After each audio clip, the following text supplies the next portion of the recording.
ముందుగా స్టవ్ వెలిగించుకొని కడాయి పెట్టుకొని అందులోకి నీళ్ళు తీసుకున్నానండి. ఇందులోకి 4 ఎగ్స్ తీసుకుంటున్నాను నేను. మీకు ఎన్ని కావాలో అన్ని తీసుకోండి. ఇలా 4 ఎగ్స్ తీసుకొని ఒక 12-14 నిమిషాల పాటు ఉడికించుకుందామండి. బాగా ఉడికిపోతాయి.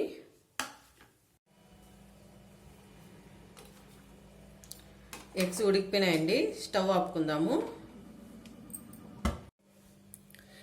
ఎగ్స్ చల్లారేంత వరకు మరో కడాయి పెట్టుకొని ఇందులోకి ఒక 2 టేబుల్ స్పూన్ల ఆయిల్ వేసుకుందామండి.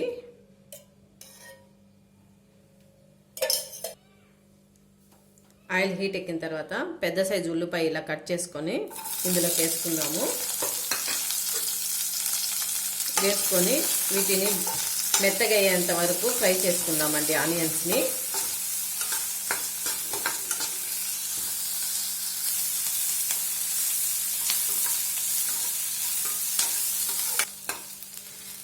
ఇలా ఆనియన్స్ మెత్తగా అయిపోయినాయండి. ఇప్పుడు స్టవ్ ఆపుకుందాము. ఈ ఆనియన్స్ చల్లారేదాకా పక్కన పెట్టుకుందాము. ఎగ్ కర్రీ కోసం అండి, మసాలాకి ఇవి. ఇప్పుడు మిక్సీ జార్ తీసుకొని ఇందులోకి వేయించిన ఆనియన్స్,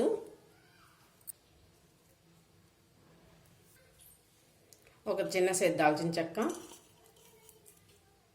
4 లవంగాలు, కొన్ని జీడిపప్పులు,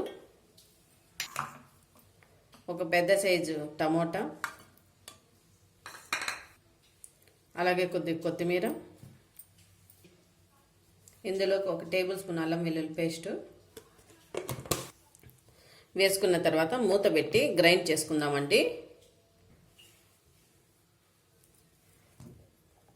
చూడండి, ఇలా పేస్ట్ కొట్టుకుందాము. ఇప్పుడు మనము ఎగ్ కర్రీకి ప్రిపేర్ చేసుకుందామండి. అదే పాన్లోకి తగినంత నూనె పోసుకొని ఆయిల్ హీట్ ఎక్కిన తర్వాత ఇందులోకి 1/2 టేబుల్ స్పూన్ పసుపు, 1 టేబుల్ స్పూన్ దాకా కారం, 1/2 టేబుల్ స్పూన్ సాల్ట్ వేసుకొని మనం ముందుగా ఉడికించి పెట్టుకున్న ఎగ్స్ని వేసుకుందామండి.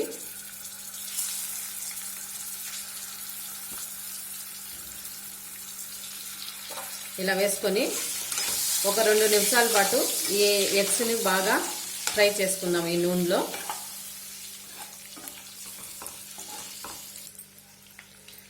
ఇలా వేపుకున్న తర్వాత వీటిని తీసి వేరే గిన్నెలోకి పెట్టుకుందామండి.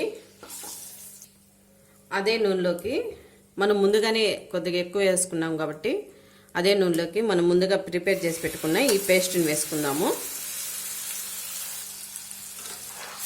ఇలా వేసుకొని ఈ మసాలా మొత్తాన్ని ఒక 2 నిమిషాల పాటు బాగా వేపుకుందామండి.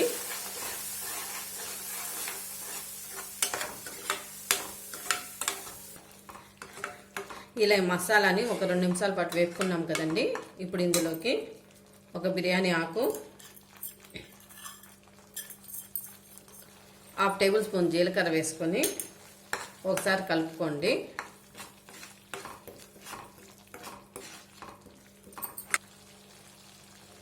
ఇందులోకి ఒక 1/2 టేబుల్ స్పూన్ దాకా కారం వేసుకుంటున్నాను. ఇంతకుముందు మనం వేసాం కాబట్టి. అలాగే 1.5 టేబుల్ స్పూను ధనియాల పొడి వేసుకోండి. అలాగే ఒక 1/2 కప్పు పెరుగు వేసుకుందామండి. ఇలా వేసుకున్న తర్వాత మరోసారి ఒక 2 నిమిషాల పాటు బాగా కలుపుకుందాం దీన్ని. ఈ మసాలాలంతా ముందు మనం కొట్టిన మసాలాకి ఇప్పుడు వేసిన పెరుగు అంతా కలిసే విధంగా కలుపుకుందామండి.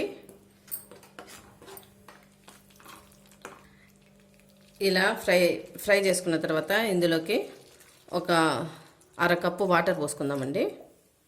పోసుకొని మరోసారి కలుపుకుందాము. ఇలా 1 నిమిషం పాటు ఉడకనిద్దామండి.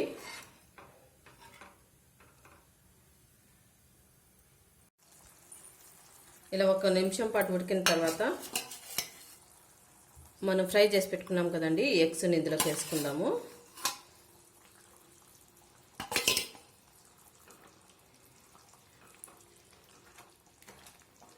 ఇలా వేసుకున్న తర్వాత మూత పెట్టి మరో 2 నిమిషాల పాటు ఉడకపెట్టుకుందామండి. మూత తీసి ఒకసారి కలుపుకుందామండి. ఎగ్ కర్రీ రెడీ అయిపోయిందండి మనకు. ఇప్పుడు స్టవ్ ఆపుకొని ఇందులోకి కొత్తిమీరతో గార్నిష్ చేసుకుందామండి. ఎగ్ కర్రీ రెడీ అయిపోయింది. మీరు కూడా ఎలా వచ్చిందో ఒకసారి ట్రై చేసి కామెంట్ రూపంలో తెలియజేయండి. వీలైతే లైక్ చేయండి, షేర్ చేయండి, సబ్స్క్రైబ్ చేసుకోవడం మాత్రం మర్చిపోవద్దు. Thank you for watching.